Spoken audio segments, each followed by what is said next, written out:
तो आज की वीडियो में सभी का स्वागत है। भाई कैसे हो आप? तो भाई स्टेनो का पेपर हुआ था, उसमें डिसीजन मेकिंग आई हुई थी, है ना। तो एज क्विटी हमें लगता है सीजीएल में भी डिसीजन मेकिंग पूछ सकती है।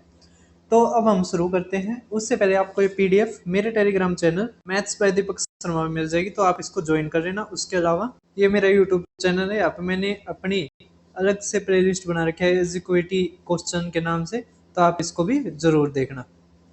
तो अब भाई डिसीजन मेकिंग में हमें क्या क्या चीजें ध्यान रखनी होती है तो वो समझिए। तो ये मैंने इंग्लिश में लिख रखा है, इसकी हिंदी ट्रांसलेशन नीचे है, तो आपको ये जो पीडीएफ मिलेगी हिंदी इंग्लिश दोनों एक ही में है, ठीक है। तो आप देख लेना। अब जब भी आपको ना डिलीमा का मतलब होता है कंफ्यूजन फेस हो, तो आपने एथिकल और मोरल प्रिंसिपल के अनुसार चलना है। हमेशा फेयरनेस, मतलब फेयरनेस का मतलब है कि ईमानदारी, इंटीग्रिटी, ट्रांसपेरेंसी, इनको बरकरार रखना है, ठीक है। जैसे आज स्टेनो के पेपर में एक क्वेश्चन आया हुआ था कि अगर आपका दो मित्र चीटिंग करने लग रहा है तो आप क्या करोगे। तो उसमें ऑप्शन थे, मेरे मुझे दो ऑप्शन याद है ना। तो पहला था कि उसके साथ मिलकर चोरी करोगे, है ना, मतलब चीटिंग करोगे, या फिर उस टीचर को बताओगे, ठीक है। तो टीचर को बताएंगे, ठीक है। तो आपको अपना, और उसके अलावा क्या है कि प्रायोरिट गुड और वेलबींग ऑफ द मेजोरिटी, मतलब आपने मेजोरिटी पर ध्यान देना है कि सबसे ज्यादा, मतलब ज्यादा से ज्यादा आदमियों का भला हो, ठीक है। फिर क्या रखा है अपना जो पर्सनल आपका बायस या इमोशनल रिस्पॉन्स है, जैसे कईयों की विचारधारा होती है तो उसके अनुसार नहीं चलना। एक लॉन्ग टर्म और सस्टेनेबिलिटी सॉल्यूशन आपको करनी है कि जो जिसका जो रिजल्ट अब बाद तक रहे, ये नहीं है क्विक कि अब इसका क्या इम्पैक्ट रहेगा, केवल उस पे ध्यान देना, है ना। उस पे ध्यान ना देके आपको सस्टेनेबल सॉल्यूशन पे जाना है, ठीक है। जो काफी मतलब लंबे समय तक हमारा वो डिसीजन काम आए। फिर दूसरा है, हमेशा आपको प्रैक्टिकल रहना है, इफेक्टिव रहना है, हमेशा प्रॉब्लम सोल्वर होना चाहिए, प्रॉब्लम अवॉइडर नहीं कि नहीं होता है तो छोड़ दो, है ना, ये क्वेश्चन करने के लिए, ठीक है। तो हमेशा एक्ट करना है ना कि रिएक्ट, ठीक है, प्रोएक्टिव रहना है। फिर कंसल्टिंग, देखो इसमें ये चीज बहुत इंपॉर्टेंट है, जो बेस्ट आंसर होगा वो कई बार क्या होगा, प्रोएक्टिव होगा, है ना। जैसे ज्यादा से ज्यादा इंफॉर्मेशन गैदर करना, या फिर जैसे कई क्वेश्चन आएंगे जिसमें आपको अपने ऑफिसर होंगे या सीनियर होंगे उससे कंसल्टेट करना पड़ेगा, ठीक है। ये जो मैं करवा रहा हूँ ना थ्योरी, इसको थोड़ा ना ध्यान से समझ लो, क्योंकि क्वेश्चन यहाँ से ही लाखों बनाए जा सकते हैं अगर आपको थोड़ा बेसिक समझ में आ गया, ठीक है। फिर ये taking a measured course of action, फिर आपने हमेशा रीजनेबल अप्रोच लेना है। फिर हार्श, इमोशनल और इम्पल्सिव डिसीजन, मतलब इम्पल्सिव का मतलब क्या है, जैसे मतलब इस तरह का नहीं कि एकदम गुस्से में या मतलब बिना सोचे कुछ रिएक्ट करना, ठीक है। सोच समझ के चलना होता है। जैसे कि अभी सरकार कह दे कि हम तो आज से नोटबंदी करते हैं, ठीक है, तो वो एक बहुत ही गलत डिसीजन होता है। या फिर कह दे भाई आज से ही कि मतलब बिना सोचे कि क्या कुछ होगा, मतलब आज से ही कह दे कि हम सारी करेंसी को बंद करके और सब कुछ पेमेंट आपको ऑनलाइन करनी है, ठीक है। तो हम ये नहीं सोचेंगे कि ऑनलाइन कितना चलता है, नेट का क्या कुछ है, कई क्षेत्र भी ऐसे हैं जहाँ पे नेट की कोई सुविधा नहीं है, तो हमने सब कुछ देख समझ के चलना है, ठीक है। फिर बस अब इसमें क्या रखा है कि जो रीजनिंग और डिसीजन मेकिंग क्वेश्चन होते हैं, तो हमेशा आपको जो इंफॉर्मेशन दी गई है ना, उसी से उसी से आपको डिसीजन लेना है, ठीक है। अपनी एक्सटर्नल नॉलेज या पर्सनल ओपिनियन नहीं, ना अजम्पशन करना है कि इस तरह का होगा, इससे हमारा क्या है आंसर गलत होता है, ठीक है। ये हमारी थ्योरी थी। अब क्वेश्चन लगाते हैं हम। तो पहला क्वेश्चन देख पा रहे होगे, क्या रखा है कि आप एक प्रोजेक्ट मैनेजर हो, अ की team member is under performing, मतलब आपका जो एक जूनियर है वो सही तरह परफॉर्म नहीं कर रहा, जिसके कारण जो प्रोजेक्ट की जो टाइमलाइन है और टीम मोराल है वो अफेक्ट हो रहा है, तो आप इस सिचुएशन को कैसे हैंडल करोगे, ठीक है। ये क्वेश्चन इस तरह देते हैं कि आपको एक सिचुएशन देते हैं और फिर ऑप्शन देते हैं कि आपको बेस्ट ऑप्शन चूज करना है। ये जो क्वेश्चन होते हैं ये ऑफिसर के लिए पूछे जाते हैं, क्योंकि ऑफिसर को बहुत सारे आदमियों पर काम निकलवाना होता है, ठीक है। तो उसको ये चीजें आनी जरूरी होती है, अगर वो नहीं आएंगी तो वो सही तरह काम नहीं करवा पाएगा, ठीक है। अब पहला कह रखा है ignore the issue hoping that जो टीम मेंबर है वो अपने आप इंप्रूव कर लेगा। बिल्कुल भी नहीं, जहां पे भी आपको इग्नोर दिखाई दे जाए ना, वो आपका डिसीजन मेकिंग नहीं होगा, ठीक है। उस पर इग्नोर आते साथ तो काटना है। अब पब्लिकली क्रिटिसाइज करना टीम मेंबर को ड्यूरिंग ए मीटिंग, वो पब्लिकली किसी को कुछ नहीं करना है आपको, है ना, पहले उसको समझाना है। पब्लिकली करने के बाद वो चिढ़ जाएगा, ठीक है। आपकी सीनियरिटी इससे खतरे में पड़ सकती है ना, क्योंकि आपको किसी से दुश्मनी नहीं है, ठीक है। आपको क्या करना है कि आपको अपना काम निकलवाना है, ठीक है। तीसरा देखो तो बी भी नहीं होगा, सी देखो meet privately with the team member to discuss their performance and offer support. ये बड़कपन होता है, ठीक है। जैसे आपके घर में भी होगा, मान लिया आपका भाई अगर सही तरह काम ना कर रहा हो या कुछ डिप्रेशन में हो, तो आप उसके साथ बात करते हो, ठीक है, और उसको सपोर्ट करोगे, ठीक है। फिर to take over the work, ये जो डी है ये भी नहीं होगा, क्योंकि वो कब तक दूसरा काम करेगा और क्यों ही करेगा, है ना। जब सैलरी वो लेने लग रहा है तो उसका काम दूसरा क्यों करेगा। तो ये ऑप्शन सबसे बेस्ट, आपको बेस्ट लेके चलना है, जिसमें सपोर्ट हो, जिसमें डिस्कशन हो, जिसमें आप किसी के साथ, है ना, मतलब एक कह सकते हैं बिहेवियर जिसमें होता है, वो हमारा ऑप्शन डिसीजन मेकिंग में 90% ठीक होता है, ठीक है। तो डिसीजन मेकिंग के ऊपर काफी क्वेश्चंस आते हैं, है ना, जो ऑफिशियल लाइन में होता है, और अब एजुकेटिव भी पूछने लग रही है।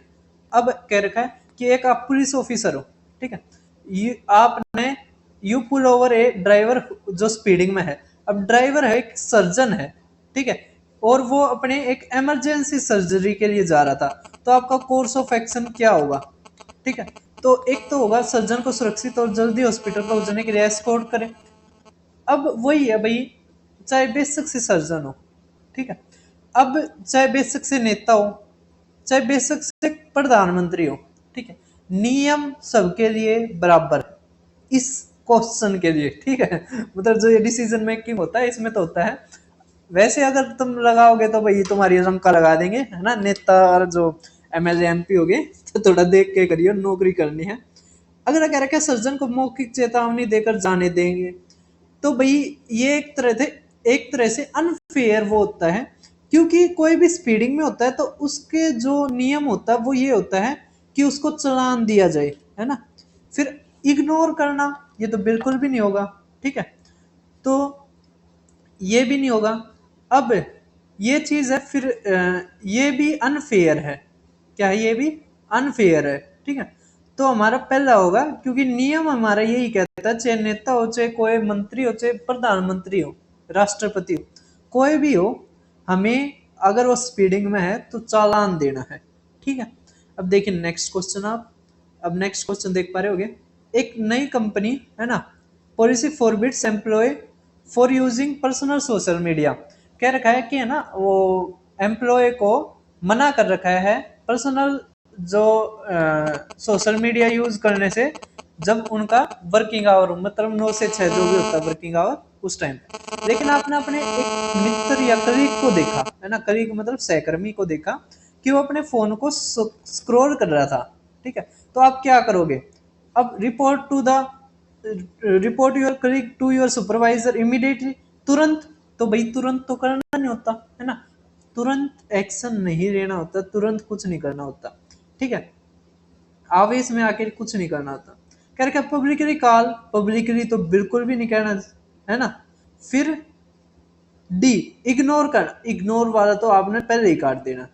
सी बेस्ट है कि आप kindly remind your colleague about the new policy and it's purpose, ठीक है, कि आप, है ना, विनम्रता पूर्ण याद दिलाओ अपने दोस्त को कि हमारी नई पॉलिसी है और उसका पर्पज क्या है, ठीक है, क्या पता वो भूल गया हो, है ना।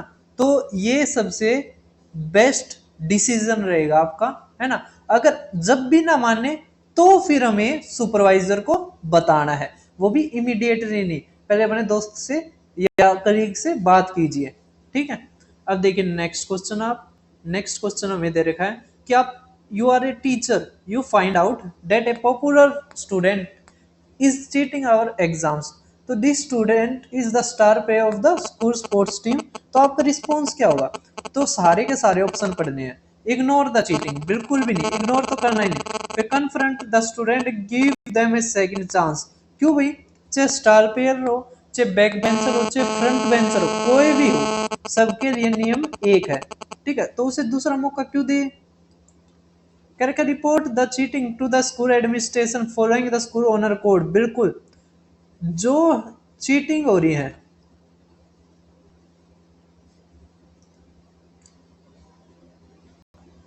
ये भी बिल्कुल नहीं होगा, कम ग्रेड दिए जा, क्योंकि चीटिंग अगर हो रही है ना, कुछ मतलब कोड्स होते हैं हमारे, कुछ हमारे नियम होते हैं, नियम के अनुसार चलना होता है, ठीक है। कोई स्टार पे हो, कोई बैक बेंचर, कोई फ्रंट बेंचर, कोई टॉप हो, कोई लो हो, कोई भी हो, सबके लिए नियम एक रखने होते हैं, ठीक है। अब देखिए नेक्स्ट क्वेश्चन, अब हमें दे रखा है कि आप एक वर्क करते हो एक बिजी हॉस्पिटल में, तो आपने एक पेशेंट की फैमिली देखी जो नर्स पे चिल्ला रही थी पुअर सर्विस के लिए, तो आप क्या करोगे? ठीक है, तो इग्नोर करोगे? बिल्कुल भी नहीं, इग्नोर वाले पहले ही काट दो। फिर इंटरवीन और कामली, बिल्कुल शांति से परिवार के सदस्यों से चिल्लाना बंद करने के लिए कहें, है ना, मतलब पोलाइटली आप उसको कहोगे कि सर डिस्टर्ब हो रहा है ना, इस तरह की जो चीजें होती हैं वो कहोगे। या फिर report the family member to the security, बिल्कुल भी नहीं है, एक हार्श कंडीशन है। एक तो आप सर्विस बेकार दे रहे हो, ठीक है, ऊपर से आप सिक्योरिटी को दे रहे हो, ये एक हार्श हार्श चीजों पे हमें नहीं जाना है। फिर side with the family member and criticise, बिल्कुल भी नहीं, है ना, परिवार के साथ पक्ष लेकर नर्स की आलोचना करोगे, तो अगर आप नर्स की आलोचना करोगे, है ना, तो वो भी एक कंडक्ट ऑफ रूल्स हो जाएगा, है ना। कंडक्ट ऑफ रूल्स पढ़ा होगा ना आपने, या अगर आप कहीं पे भी जॉब पर जाओगे तो आपको डिफेम नहीं करना, ठीक है, आपको मनाना है उस सिचुएशन को, मतलब क्या करना है, सिचुएशन को हैंडल करना है, ठीक है। इसलिए डिसीजन मेकिंग हमें सिखाया जाता है कि आप उस संस्थान को सही तरह चला पाओ, ठीक है। अब देख पा रहे होगे नेक्स्ट क्वेश्चन, क्या रखा है, you are a manager, one of your colleague asks for a raise, है ना, उसको कोई डाउट था, यू नो क्या क्या रखा है, एक कर्मचारी वेतन वृद्धि की मांग करता, अच्छा रेज, वेतन वृद्धि था, आप जानते कि वो एक अच्छा कर्मचारी है ना, लेकिन आपकी कंपनी है एक टफ फाइनेंशियल पोजीशन में है और वो आपकी वेतन वृद्धि को नहीं अफोर्ड कर सकती अभी, तो आपका क्या रिस्पॉन्स होगा, है ना। Tell them a raise is impossible and they should be grateful for their job, यो भी हार्श लग रहा भाई, है ना। हम्म, हाँ, फिर immediately give them a raise even if, ये भी नहीं हो सकता, है ना, कंपनी अगर घाटे में है तो वो एक एम्प्लॉय के ऊपर मेजोरिटी को पनिश नहीं कर सकता, ठीक है। तो भाई ये जो चीजें होती है कि कंपनी की जो फाइनेंशियल सिचुएशन है वो डिस्कस करे, और बतावे कि non monetary ways to reward their work, कि कुछ जो पैसे के अलावा कुछ जो तरीके हैं उस पर चर्चा करें, ठीक है। Tell them but don't follow up, मतलब उन्हें कहे कि आप इस पर विचार कीजिए लेकिन फिर कोई ये भी नहीं है, ठीक है। सी ऑप्शन हमारा बेस्ट है डिसीजन मेकिंग के लिए। अब आप देख पा रहे होगे, कह रखा है आप गाड़ी चला रहे हैं और एक कार दुर्घटना देखते हैं, दूसरे ड्राइवर पहले से ही वहीं पर है और एक एम्बुलेंस रास्ते में है, आप क्या करेंगे? ठीक है, अपनी कार रोकोगे और मदद की पेशकश करोगे भले ही अन्य लोग पहले से ही वहां हो, गाड़ी चलाते रहोगे क्योंकि स्थिति पहले से ही संभाली जा रही है, अपनी कार पार्क और यातायात की निर्देशित करना शुरू करोगे, फिर सोशल मीडिया पर पोस्ट करने के लिए दुर्घटना की तस्वीरें लेंगे, बिल्कुल भी नहीं, ये तो बिल्कुल भी नहीं, अपनी कार पार्क करेंगे और यातायात को निर्देशित करना शुरू करेंगे, ठीक है। तो सी ऑप्शन हमारा आंसर। क्यों? क्योंकि एम्बुलेंस रास्ते में है, वहां पे पहले ही भीड़ लगी हुई है, तो भीड़ लगी रहेगी तो कैसे एम्बुलेंस आएगी? ठीक है, तो सबसे जो बेस्ट डिसीजन रहेगा ये रहेगा। तो अब देखिए आप 8th question, a close friend ask you to lie for them to their partner, है ना, the lie is minor and will not cause any harm, what is your response?